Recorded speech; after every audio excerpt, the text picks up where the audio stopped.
Evangelio de Marcos, capítulo 7. La evolución del yo humano, la imagen del Gólgota.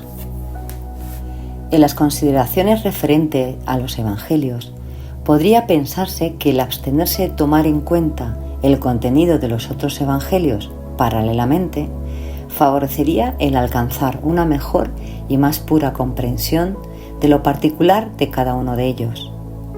Pero si de un evangelio sobre los otros no se arroja ninguna luz, fácilmente pueden surgir malentendidos. Por ejemplo, lo expuesto con relación al más grandioso monólogo de la historia universal podría considerarse superficialmente, teniendo en cuenta lo que hemos dicho anteriormente con respecto a un pasaje similar en el Evangelio de Mateo. En un sentido lógico, tal objeción sería comparable a que alguien dijera que hubo una vez sobre este estrado un hombre y a su lado izquierdo un ramo de rosas, y otro dijera que hubo una vez sobre este estrado un hombre y a su lado derecho un ramo de rosas. Otra persona ajena a lo ocurrido podría decir que no fue así, sino que la primera vez el ramo de rosas se hallaba en el lado derecho y la otra vez del lado izquierdo. En tales casos, según la ubicación en que se encontraba el observador, ambas afirmaciones pueden ser correctas. Lo mismo ocurre con los evangelios. En ellos no se trata de una biografía abstracta del Cristo Jesús, sino de un extenso panorama de hechos exteriores y también de hechos ocultos. Contemplemos ahora, desde ese punto de vista, lo que en la conferencia anterior hemos llamado el más grandioso monólogo de la historia universal, el monólogo del Dios. Hemos de tener presente que todo lo sucedido principalmente tuvo lugar entre el Cristo Jesús y sus íntimos discípulos.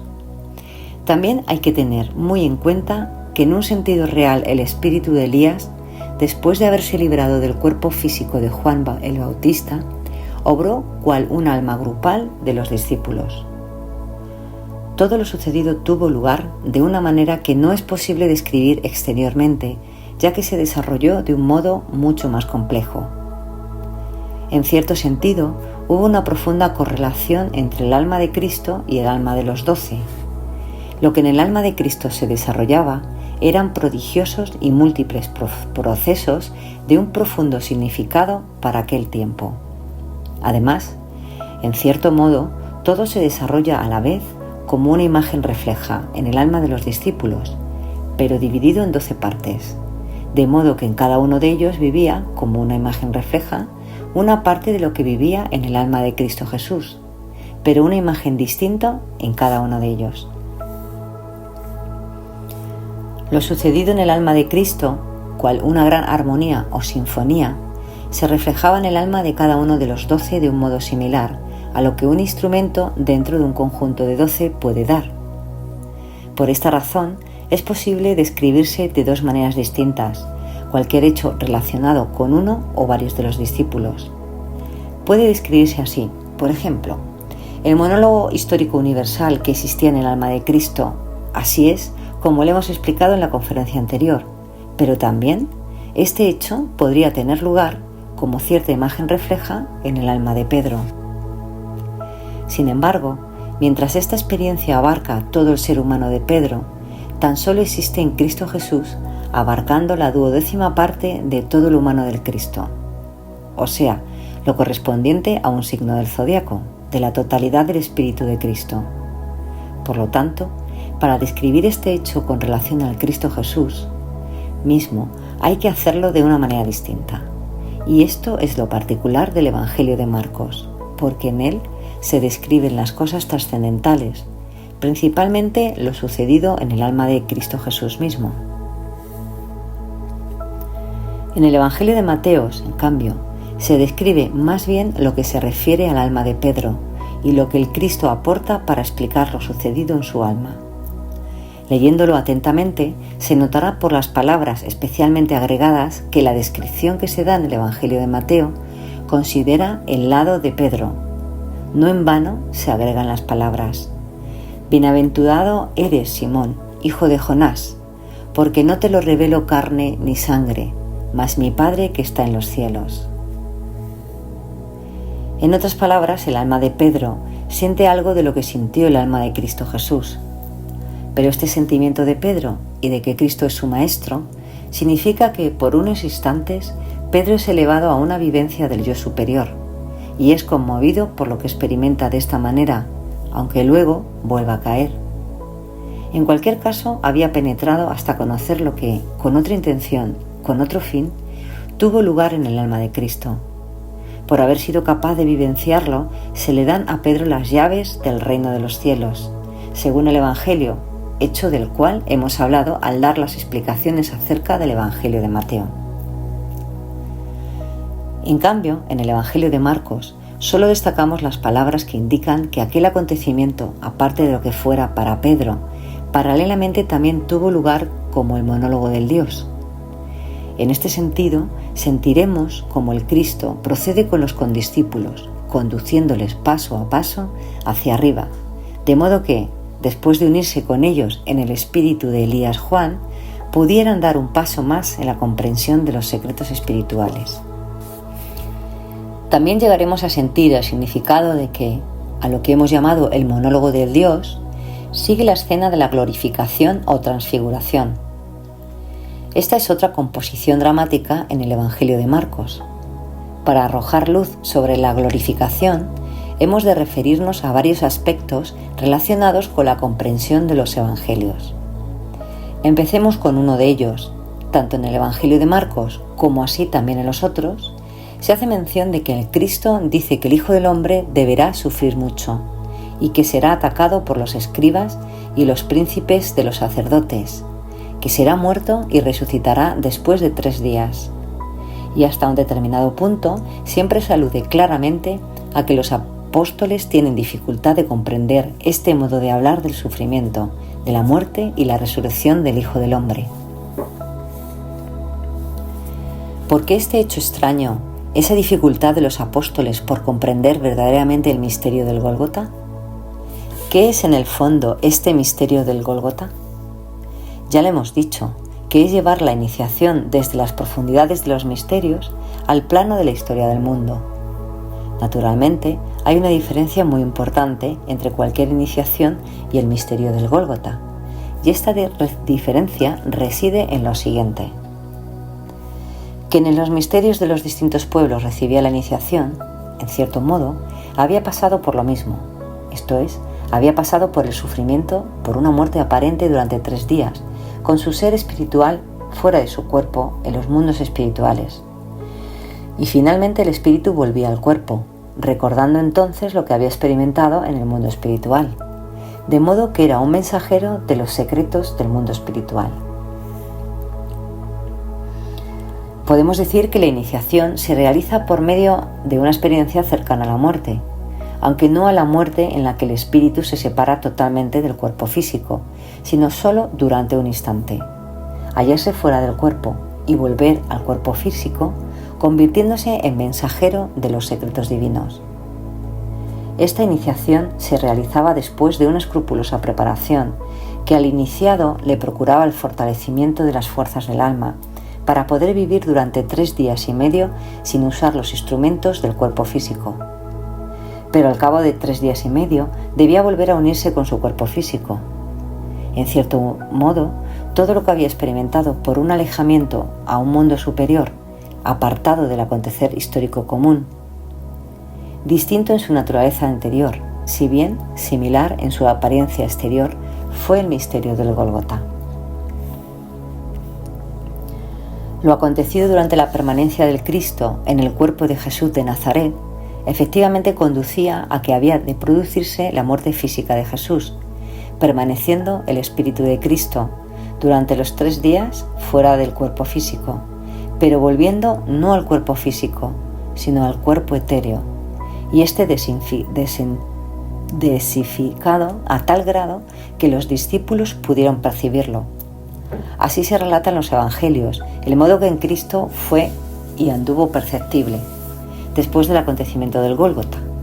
Con ello se cristalizó como acontecimiento único e histórico ante toda la humanidad la iniciación, antes vetada a la percepción exterior y que solo podía tener lugar en la profundidad de los misterios. En cierto modo, la iniciación quedó fuera de los misterios, cumplida por el Cristo ante los ojos del mundo. Con esto se instituye el fin del mundo antiguo y el comienzo del tiempo nuevo. Según lo expuesto con relación a los profetas, vimos que lo que por el espíritu de ellos fue dado al antiguo pueblo hebreo, se distinguía del espíritu de la iniciación de los otros pueblos. Los que tenían conductores iniciados recibían de la forma que acabábamos de explicar. En el antiguo pueblo hebreo no fue así. Quiere decir que las iniciaciones no fueron de la misma índole de las de los otros pueblos. Fue, como ya lo hemos explicado, un surgir elemental del espíritu en los cuerpos de los que aparecieron como profetas, algo parecido a un surgir del genio de la espiritualidad. Esto se aprecia en los profetas del tiempo medio pueblo hebreo, donde aparecen las almas que, en encarnaciones anteriores, fueron iniciados en los otros pueblos, y lo que ellos dieron al pueblo hebreo lo vivenciaron como una rememoración de lo recibido en su antigua iniciación. De modo que en el pueblo del Antiguo Testamento, la irradiación de la vida espiritual fue distinta de la que fue en otros pueblos. En estos, lo espiritual penetraba por la acción o por la iniciación en el pueblo hebreo, por los dones implantados a quienes actuaban como profetas de dicho pueblo. Por esta actuación de sus profetas, el pueblo hebreo se preparó para la realización de aquella singular iniciación, la que ya no fue la iniciación de un hombre, sino de una individualidad cósmica, si allí cabe hablar de iniciación, pues en realidad esto ya no es correcto. Con esto el antiguo pueblo hebreo se preparó para recibir lo que debió reemplazar la antigua iniciación por la exacta apreciación del misterio del Gólgota. Pero esto también explica el por qué los apóstoles, que pertenecen al pueblo del Antiguo Testamento, al principio no comprenden las palabras que caracterizan la iniciación. Cristo Jesús habla de la iniciación expresándose así: encaminarse hacia la muerte, hallarse durante 3 días en el sepulcro y resucitar. Así se describe la iniciación, pero los 12 no lo comprenden porque no están acostumbrados a esta manera de hablar. Con estos hechos damos una descripción espiritual histórica de lo realmente sucedido. El antiguo iniciado, al experimentar su iniciación, se hallaba fuera de su cuerpo, en un mundo superior, no en el mundo de la existencia sensorial común. Estaba unida con los hechos de un plano superior. Al volver a su cuerpo, poseía como recuerdo lo vivenciado libre de su cuerpo, en el mundo espiritual. De modo que podía decir: recuerdo tal como uno se acuerda de lo vivenciado ayer o anteayer, mis experiencias en el estado libre del cuerpo. Se convertía en testigo de tales experiencias. Esto fue lo esencial que el alma de aquellos iniciados había acogido los secretos de los mundos espirituales, así como el alma posee el recuerdo de lo ayer vivenciado. Y así como el alma está unida con sus recuerdos, así también los iniciados poseían y estaban unidos con los secretos de los mundos espirituales. ¿Por qué fue así? Porque hasta el tiempo del misterio del Gólgota, el alma humana terrenal no poseía la capacidad de vivenciar en el yo los reinos de los cielos, los mundos suprasensibles. Estos no podían unirse con el yo. El hombre únicamente penetraba los mundos suprasensibles cuando, por medio de la antigua clarividencia, llegaba más allá de sí mismo, a percibir o a vislumbrar lo espiritual. Mas dentro del yo no poseía la comprensión o el discernimiento referente a los mundos superiores. Antes del misterio del Gólgota, el hombre no pudo unirse con los mundos espirituales mediante sus fuerzas pertenecientes al yo. He allí el secreto que, por el bautismo en el Jordán, el hombre debió llegar a comprender, y es que había llegado el tiempo en que los reinos de los cielos debían penetrar con su luz hasta el yo terrenal. Al hombre de los tiempos antiguos, con lo que experimentaba en su alma, no le había sido posible ascender a los mundos suprasensibles. En cierto sentido, no había armonía entre el vivenciar del mundo espiritual como verdadera patria del hombre y lo que él experimentaba en su interior.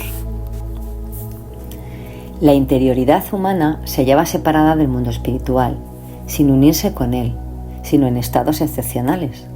Empero, ¿qué es lo que sucedía cuando, por el recuerdo de una iniciación adquirida en una encarnación anterior, toda la potencia y todos los impulsos de lo que más tarde iba a ser el yo del hombre se manifestaban y compenetraban toda la humanidad humana, es decir, cuando todavía no estaba destinado para la corporalidad humana, pero la compenetraba, no obstante, como fuerza activa? A menudo se alude a cuando, en tiempos precristianos, la fuerza sobrepasa la corporalidad humana, porque no tiene cabida, sobrepasando lo destinado para el yo. Los hombres que del mundo suprasensible llevan en sí mismos un exceso, algo que en el tiempo precristiano ya anticipa lo que más tarde iba a ser el yo, quebrantan con esa fuerza del yo su corporalidad, porque en los tiempos precristianos tal poder del yo es demasiado fuerte. A esto se alude, por ejemplo, diciendo que en ciertas individualidades en las cuales obra este poder del yo, este únicamente puede habitar en ellas si el cuerpo es, de alguna manera o en algún punto, vulnerable.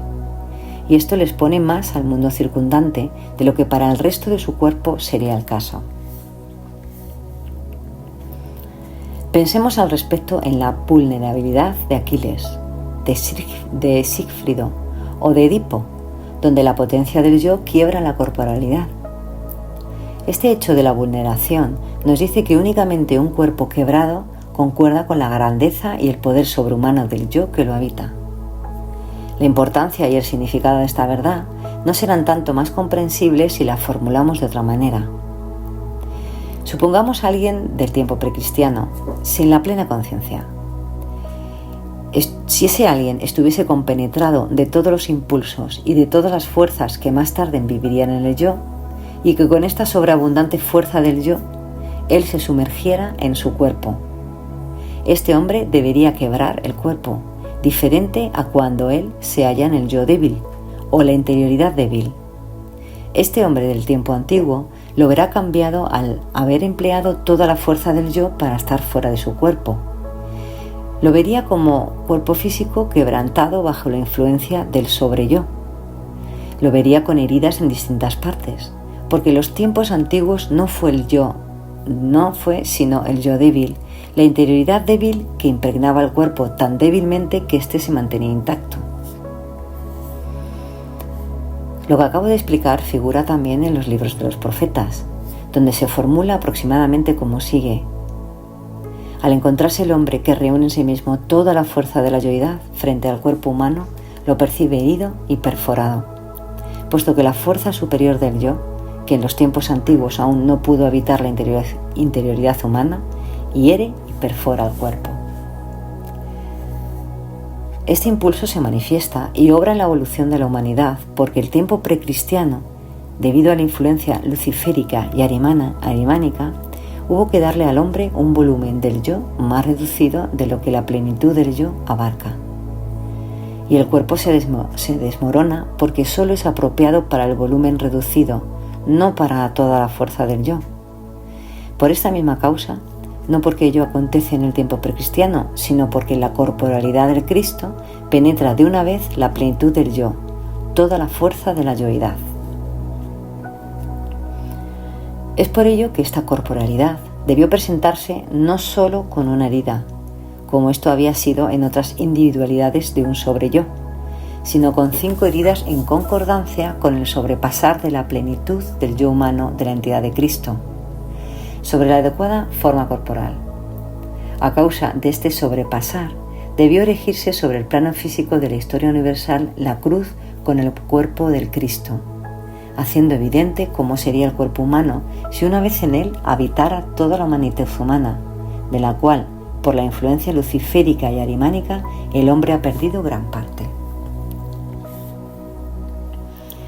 He aquí un profundo misterio que la ciencia oculta nos señala como la verdadera imagen del Gólgota, quien comprende la naturaleza del humano y el yo terrenal, y su relación con el cuerpo humano.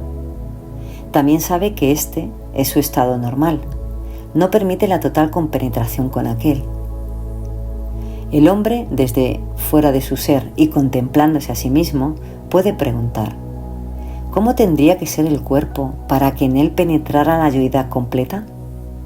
Y lo vería entonces con 5 heridas. De la misma naturaleza humana terrenal resulta la imagen del Gólgota, de la cruz con el Cristo y sus 5 llagas. Además de con la clarividencia que naturalmente nos permite contemplar la cruz del Gólgota erguida, la crucifixión y la verdad de este hecho histórico, también es posible acercarnos con la razón humana al misterio del Gólgota. Si usamos la razón humana con la debida sutileza y sagacidad, ella se transforma en imaginación, en imagen que contiene verdad, y en base a la comprensión de la naturaleza del Cristo y de su relación con el cuerpo humano, nuestra fantasía es conducida a la imagen del Gólgota. Así se explica que pintores cristianos de los primeros tiempos, sin ser clarividentes, sino por la fuerza del conocimiento del misterio del Gólgota, llegaran a formarse la imagen correspondiente para poder pintarla. Al comienzo de la nueva era de la evolución de la humanidad, sucedió que, por la clarividencia, el yo, en el alma humana, fue conducido a la comprensión de lo que es la entidad del Cristo, es decir, el yo primordial del hombre. Veremos cómo la clarividencia hace posible percibir, desde fuera del cuerpo, el misterio del Gólgota. El que dentro de su cuerpo logra relacionarse con el misterio del Gólgota podrá percibir en los mundos superiores, también en nuestro tiempo, el misterio del Gólgota, y con ella verá la plena confirmación de este gran punto central de la evolución de la humanidad. Pero también es posible comprender este misterio, y la posibilidad de tal comprensión debiera resultar de las palabras que acabo de pronunciar. Pero también es cierto que se deberá meditar y reflexionar profundamente y durante mucho tiempo sobre lo que se ha dicho. Y si alguien tuviera la sensación de que lo ha expresado es difícil de comprender, habría que reconocer lo justificado de tal sentimiento, ya que naturalmente lo que puede conducir al alma humana a la plena comprensión de lo supremo, de lo más grandioso y lo más importante de todo acontecimiento sobre la tierra, es algo que pertenece a lo más difícil de alcanzar.